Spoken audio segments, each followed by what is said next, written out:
மூன்றாம் உலக போர் வருமா வராதா, வந்தா அது எவ்வளவு பெரிய பிரச்சனைகளை விளைவிக்க போகுது அப்படின்னு சொல்லிட்டு பல கேள்விகள் நம்ம கிட்ட இருந்துட்டு இருக்கு. ஏன் அப்படின்னா ஜனவரி 3ஆம் தேதி அவரை ஒரு ட்ரோன் அட்டாக் பண்ணி அமெரிக்கா பிளான் பண்ணி அவர் போட்டு தாக்கிட்டாங்க. ஆனா இவர் ஒரு எவ்வளவு பெரிய பர்சன் அப்படின்னு நம்ம பார்க்கும்போது கிட்டத்தட்ட இவரோட இறுதி சடங்குக்கு 15 லட்சம் பேர் அசம்பிள் ஆயிருக்காங்க. இது உலக தரப்புல மக்கள் என்ன சொல்றாங்கன்னா, இந்த மாதிரி 15 லட்சம் பேர் ஒரு இடத்துல அசம்பிள் ஆகுறதே ஒரு புதுமையான ஒரு விஷயம், இது ஒரு புதுசா பார்க்க வேண்டிய ஒரு விஷயம் அப்படின்னு சொல்றாங்க. சோ ஒருத்தரோட அசசினேஷனால ஒரு உலக போர் வருங்கிற வாய்ப்பு வரைக்குமே இன்னைக்கு நம்ம பேசிக்கிட்டு இருக்கோம். இந்த மாதிரி ஒருத்தரோட மறைவினால ஒரு உலக போர் வர வாய்ப்பு இருக்கா? இருக்கு. ஃபர்ஸ்ட் வேர்ல்டு வார் எதனால வந்துச்சு ஞாபகம் இருக்கா? பிராங்க் ஃபெர்டினண்ட் அப்படிங்கிற ஒருத்தரை கொன்னதுனால.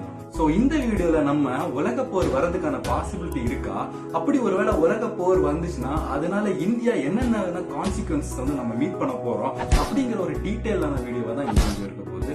சோ வாங்க வீடியோக்குள்ள போகலாம்.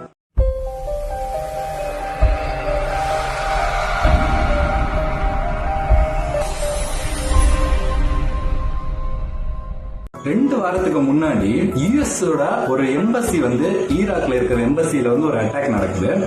இதுல யுஎஸ்ஏவை சேர்ந்த ஒரு கான்ட்ராக்டர் ஒரு பர்சன் இறந்து போறாரு.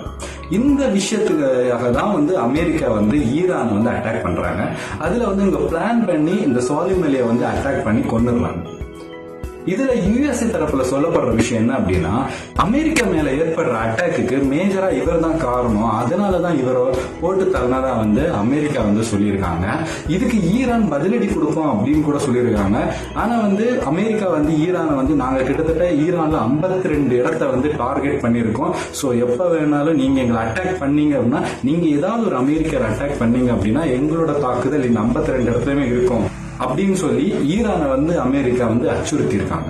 யுஎஸ்ஏ பிரசிடென்ட் டொனால்டு ட்ரம்ப் என்ன சொல்றாரு அப்படின்னா, நாங்க ஈரான் எங்க மேல தாக்குதல் நடத்தினா கண்டிப்பா எதிர்த்தாக்குதல் நடத்துவோங்கிறாரு. அப்படி எதிர்த்தாக்குதல் நடத்துற பட்சத்துல அது 3ஆம் உலக போரோட ஆரம்பமாக தான் இருக்கும். ஆனா அமெரிக்கர்கள் தரப்புல என்ன சொல்றாங்க அப்படின்னா, 3ஆம் உலக போர் எங்களுக்கு தேவையே இல்லை, எங்களுக்கு பீஸ் தான் வேணும் அப்படின்னு சொல்றாங்க. சோ இப்போ உலக போர் 3ஆம் உலக போர் அப்படிங்கிறது வருமா வராது அப்படின்னு சொல்லிட்டு நிறைய பாசிபிலிட்டிஸ் மீடியால நிறைய பேர் பேசுறாங்க. அது மட்டும் இல்லாம யூடியூப், ட்விட்டர் அந்த மாதிரி மீடியால ரொம்பவே பிரபலமாயிட்டு இருக்கு. சோ நம்ம இந்த மாதிரி ஒரு 3ஆம் உலக போர் வர பட்சத்துல அது இந்தியாவுக்கு எந்த மாதிரியான ஒரு கான்சிக்வன்சஸ் கொண்டு வர போகுது, இதனால இந்திய மக்கள் எந்த விதமான ஒரு பாதிப்புக்கு உள்ளாக போறாங்க அப்படிங்கிற விஷயத்த பார்க்கலாம். இப்போ உலக போர் வருதுன்னே வச்சுக்கோமே, அதனால இந்தியா என்னென்ன கான்சிக்வன்சஸ் ஃபேஸ் பண்ண வேண்டியிருக்கும். ஒருவேளை இந்தியா 3rd வேர்ல்டு வார்ல பார்ட்டிசிபேட் பண்ணலன்னு வச்சுக்கோம், அப்படி இருந்தா கூட இந்தியாவுக்கு பாதகம் வருமா அப்படின்னு கேட்டீங்கன்னா கண்டிப்பா வரும். சோ அது என்னென்ன அப்படின்னு சொல்லிட்டு வாங்க பார்க்கலாம். ஈரானுக்கும் அமெரிக்கா இடையில உலக போர் மூலம் பட்சத்துல அது ஈரானை மட்டும் அஃபெக்ட் பண்றதா இல்லாம ஈரானை சுத்தி இருக்கிற மற்ற நாடுகளையுமே அஃபெக்ட் பண்ணும். இந்த கல்ஃப் கண்ட்ரிஸ் பொதுவா ஒரு ஆயில் பெரிய அளவுல எக்ஸ்போர்ட் பண்ற கண்ட்ரிஸ். இந்தியாவில கிட்டத்தட்ட 85% ஆஃப் ஆயில் நம்ம கல்ஃப் கண்ட்ரிஸ் கிட்டயோ இல்ல அமெரிக்கா கிட்ட இருந்து வாங்கிட்டு இருக்கோம். நார்மலா நம்ம கல்ஃப் கண்ட்ரிஸ் கிட்ட இருந்து வாங்குறத விட அமெரிக்கா கிட்ட இருந்து அதிகமான காசுக்கு நம்ம இறக்குமதி பண்ணிட்டு இருக்கோம். சோ இப்போ உலக போர் வரும் பட்சத்துல இந்த இறக்குமதி முற்றிலுமாகவே பாதிக்கப்படும். இதனால இந்தியாவில இருக்கிற பெட்ரோல், டீசல், தென் க்ரூட் ஆயில் மொத்தத்தோட மதிப்பு கூட ஆரம்பிக்கும். இந்த மாதிரி பெட்ரோல், டீசலோட மதிப்பு கூடுறது மட்டும் இல்லாம இது மத்த செக்டாரையுமே அஃபெக்ட் பண்ணும். ஃபார் எக்ஸாம்பிள், நம்மளோட பெட்ரோல் விலை கூடுது அப்படின்னா ஆப்வியஸ்லி நம்மளோட லிவிங் காஸ்ட் இன்க்ரீஸ் ஆக ஆரம்பிக்கும். நம்மளோட வாழ்வாதாரத்துக்கு தேவைப்படுற வெஜிடபிள்ஸ், ஃப்ரூட்ஸ்ல இருந்து எல்லாத்தோட காசோட மதிப்புமே ஏற ஆரம்பிக்கும். ஸ்டார்டிங் ஃப்ரம் நம்ம சாப்பிடுற ஃபுட்ல இருந்து நம்ம போடுற ட்ரெஸ் வரைக்குமே எல்லாத்தோட மதிப்புமே ஏற ஆரம்பிக்கும். இது நம்ம எக்கனாமியை ரொம்பவே பெரிய பாதிப்புக்குள்ளாகும். சோ இது ஃபர்ஸ்ட் ஒரு விஷயம். செகண்ட் விஷயம் என்ன அப்படின்னு பாத்தீங்கன்னா, கிட்டத்தட்ட இந்தியாவில இருக்க நிறைய பேர் கல்ஃப் கண்ட்ரீஸ்ல எம்ப்ளாய்டா இருப்பாங்க. இவங்க எம்ப்ளாய்டா இருக்கிற பட்சத்துல உலக போர், 3ஆம் உலக போர் சூழும் பட்சத்துல இவங்க எல்லாரையுமே அவங்க நாட்டுக்கு போக சொல்லுவோம் அந்த கண்ட்ரி. தட் மீன்ஸ் நீங்க ஈரான்லயோ, ஈராக்லயோ இல்ல சவுதி அரேபியா இந்த மாதிரி கண்ட்ரீஸ்ல ஒர்க் பண்றீங்க, ஈவன் அமெரிக்கால கூட ஒர்க் பண்ணீங்க அப்படின்னா உங்களை உங்களோட நாட்டுக்கு திரும்ப சொல்லி அந்த பர்டிகுலர் கவர்மெண்ட் ஆர்டர் போடும். அந்த மாதிரி பட்சத்துல நீங்க இந்தியாவுக்கு திரும்ப வர வேண்டி இருக்கும். சோ ஆப்வியஸ்லி இது அன்எம்ப்ளாய்மெண்ட்டை கிரியேட் பண்ணும். இந்த மாதிரி ஒரு விஷயம் நடந்துச்சான்னு கேட்டீங்கன்னா 1990ல கல்ஃப் போர் வரும்போது இந்த விஷயம் தான் நடந்துச்சு. இந்தியா கவர்மெண்ட் கிட்டத்தட்ட ஒரு பிளைட் அனுப்பி 100,000க்கு மேற்பட்ட பேரை வந்து இந்தியாவுக்கு திருப்பி கூட்டிட்டு வந்தாங்க.